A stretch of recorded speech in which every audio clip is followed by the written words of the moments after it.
Welcome to episode 2 of the Runner Boys podcast. I'm Hayden Pretty, and I'm joined by my co-host, Gavin Atkinson. We have several things to talk about, so without further ado, let's jump right in. Why this beat so complex?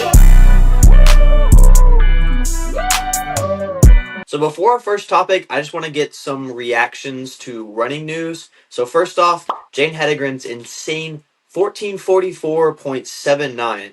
Let's get your take on that, Gavin. So, that is, I think, an incredible time to say the least. I think what makes it even more impressive is the fact that she's only a freshman in college, which means if we're seeing all of this out of her freshman year, I am incredibly excited to see what's going to come from her later in her career, especially once she eventually comes out of college and goes professional. It just brings me a lot of excitement seeing those kind of times being ran and just knowing how much more we have in the store for us. Hayden, what do you think? Yeah, I'm just excited to see what she has in store. I watched her in high school run sub 15, which is insane for a high school senior. I think her ceiling is at least 14:30, if not faster, which is just an absolutely insane thought because 5 years ago, no one had even broken 15 in college, and now she's running 14:44 coming straight off cross season. I'm just excited to see what she can run in the next 3 years.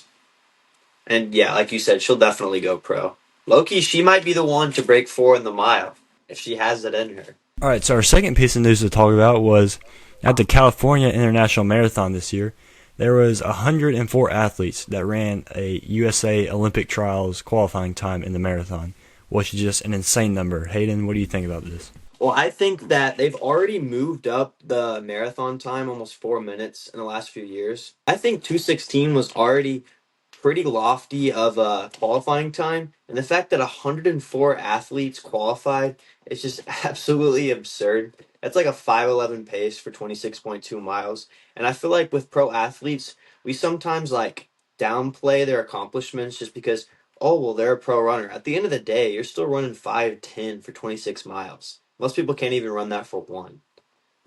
You almost have to be genetically gifted in order to just run a sub 5 minute mile. And the top runners are doing that for 26 miles. It's just insane. And 104, that used to be the amount of people that qualified total. And that's not even the biggest race of the year. So I'm excited to see 5 or 10 years, qualifying time will probably be down to 2:12, 2:10 or something like that at least. And I think we'll see multiple sub 2 hour marathons. So I think that this number really goes to show the incredible depth of talent we have here in the United States. You haven't always thought of our country as a big marathon distance. You usually think of more usually Kenya or Ethiopia or some of those countries come to mind when you think about the marathon. But it's amazing to think that at just this race alone, there was 104 athletes. That level of depth is just unreal, in my opinion. I think it just goes to show how much progress we've made in the last few years as a country when it comes to the marathon time and how much talent we have in our country. Yeah, for sure. So our second topic has to do with marathons and ultra marathons. Gavin, do you think that they're affecting our health? Do you think overall it's good or bad for us, especially for younger runners looking to get into ultra marathons? Are they wasting their fitness and their speed while they're young? So I want to start this by saying that not everyone can run a marathon. I know you've probably heard of, there's the couch to 5K plans, where it's you take 8 weeks as a person who has never ran before, and you train and prepare to go run a 5K, which is a little over 3 miles. Now, there is a whole world of difference between running a 5K and running a marathon. I've never done it before, but that is because marathons take such a toll on your body that as a young athlete, it is highly not recommended to run them, even as an incredibly fit high school athlete, just because of your body is still developing. That level of stress and impact on your body can affect you in ways that you wouldn't even think it would. I remember I ran a half marathon early this year. I remember my body was completely wrecked for a month after that, just because the amount of strain that comes not only from the race but also all the training that goes into it, just that level of stress on your body. So it's I can't imagine how bad that would have been with twice the distance, if that makes sense. Hmm. Yeah. Yeah, it makes total sense. I think when I ran my marathon, we actually he ran the half and I ran the full, and our friend Jude ran it as well. And he was able to finish in a time of 2:55:56, which is very impressive for a 19-year-old. And Gavin finished in what, like I finished in 1:25 for the half, yeah, which is very impressive. It was like a 9 or 10 minute improvement. yeah, from my previous PR. I was running the full as well, and I collapsed at mile 25. And ever since then, I've just been trying to build back. One of my favorite running quotes is that running is not always linear. So what you put into it is oftentimes what you get, but it's not guaranteed. So unlike most things, it's not like luck. Whatever you get out of it, you work for it, but it doesn't mean that just because you work, you'll get it. Which is a hard pill to swallow, because you can work as hard as you want and still not succeed, or still get injured right before your race, or something happens in the race, things like that. For me, I'm kind of back and forth about it. I think that you're wasting a little bit of your speed by choosing to do marathons, because like Gavin said, it takes such a toll on your body. You might not feel it right now, but like 10 to 20 years, it will start to affect your body in ways that you don't immediately feel. It's more of like delayed things. So when you're older, it will be harder to do this, or you'll have this problem. And I don't want to sound like that person. I mean, I've run almost 2 marathons now. I run longer distances. I run 70-ish miles a week. So I'm no stranger to doing higher mileage. Neither is Gavin. He was doing like freaking 85 or something Yeah. a couple months back. But as far as like competitive marathons go, according to a study that I was reading, the peak age for marathons is more like 30, 32, which is way past the peak of like mile to 10K. The peak for that is like 24. Meanwhile, the marathon's like 32. And you got people like Kipchoge out here in their mid to late 30s, and they're still going sub 210. To give a definitive answer, I think it's fine to run longer distances and even some races. But if you're trying to be competitive and I'm trying to qualify for this and this and that, trust me, I've done that. And I feel like I wasted a lot of my speed and my potential. So I wouldn't say I regret it, Yeah. but I would say stick to speed for now, and those things will come later. You'll turn 25 and you'll wish that you train speed more, because I have a lot of friends that are like in their 30s and they could kick my butt at any distance over like 10 miles, like half marathon, marathon, something like that, ultra marathon especially. But like I beat them at 5K and mile. So, yeah.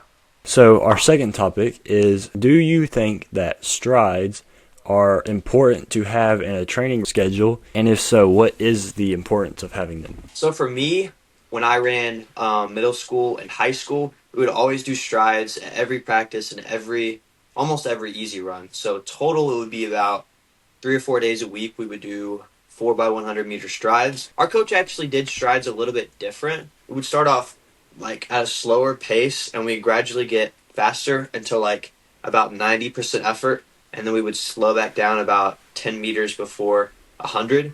I think that way of doing strides was beneficial for like pacing, if that makes sense, even though it's very short. Teaches you effort zones and things like that. That's a very important factor for things like threshold, tempos, and things like that, because you can pay attention to heart rate, but sometimes it's going to be relative, whether the surface you're running on is like a track or something else. So I feel like it's not absolutely essential, but it's more about focusing on pace, and it's a little bit of speed building, but not like an insane amount, because you can do them on easy days, so it's not like a full workout. So I would say the two main things would be form and correct pacing. What about you, Gavin? All right, so to preface this, I do strides in my training. I do 4x100 meter. The way Hayden was talking about was starting slow and speeding up. We do them at a more constant pace, where we're at like 90% of our max effort for just 400 meter sprints. They are critical in my training,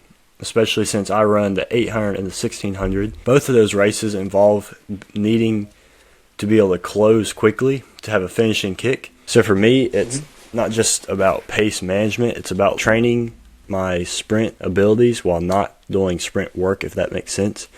Like, I'm not sitting down and doing the same kind of sessions that sprinters would do, but I'm doing kind of like a tuned down version of that as my strides. And that's just to help build that raw speed and power that I need. So I think they are critical to have in training. Yeah, I really like that take because it's like it's not really a workout, but it's very beneficial for kicking and things like that without like exhausting yourself, so you can do it several times a week. Yeah, because it helps build that mind and muscle connection of this is what sprinting feels like. This is what Right. giving your max effort needs to feel like. Yeah. It's like a mini race almost. Yeah, I like that take. All right. Our third topic is quite the controversial one.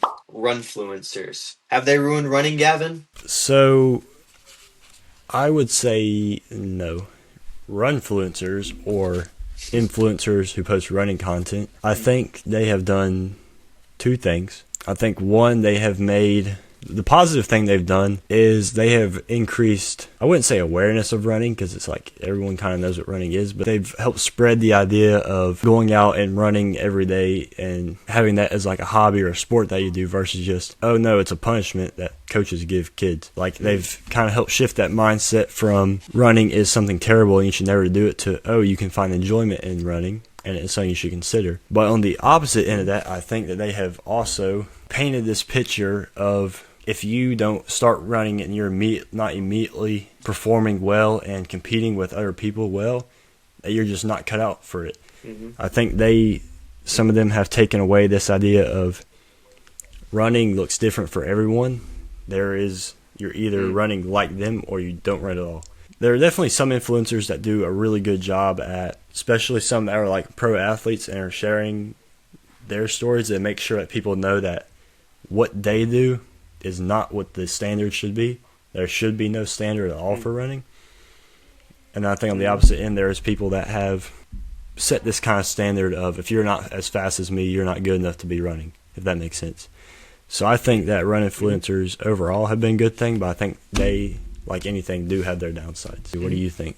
Well, I want to start by saying that that's a really good perspective. I really like what you said about how everyone is kind of like at a different place in running. That is the major downside to a lot of runfluencers. They either show the journey way too much or not enough. Everyone comes from a different place in life and they all seek running for different reasons. People are always trying to make relatable content, which is really good, but like at the same time generalizes or like stereotypes people and puts people into certain categories. And there's lots of runners that can't really relate to those things because they run to clear their mind, or they run for this reason, or they run for their heart or their health. The good part of social media, like you said, is raising awareness that it's beyond just like this hobby jogging type thing, that there's a way that you can be a competitive runner who's not pro, but is either chasing that or at least trying to better himself and be a competitive runner who's running highly competitive times, but they're not sponsored.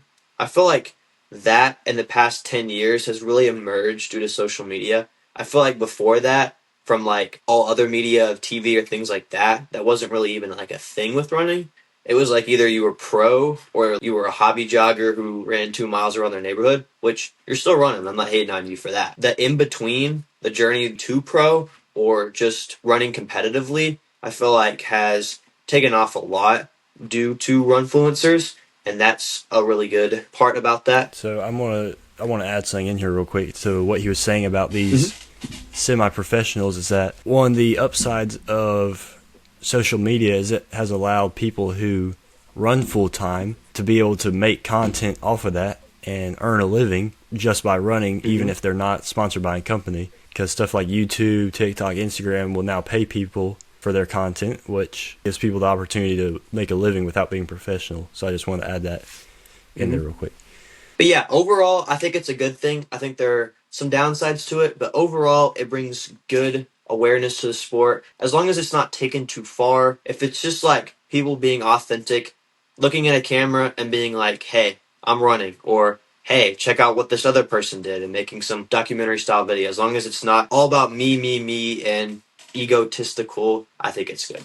So topic 4, we'll both have very different perspectives on this, but how do you balance time spent running and trading with time spent like living the rest of your life, if that makes sense? Hayden? Yeah, that's a really good question. I make a schedule. So like for my day, if I am planning to video edit or work at my retail job or things like that, I'll put that in there, and I'll prioritize my running over just about everything but like family and things like that. And so when you put running first, I mean, if you have a full-time job, things like that, you can't. If you have kids, it's understandable. My advice to you is don't put off running to like the end of the day.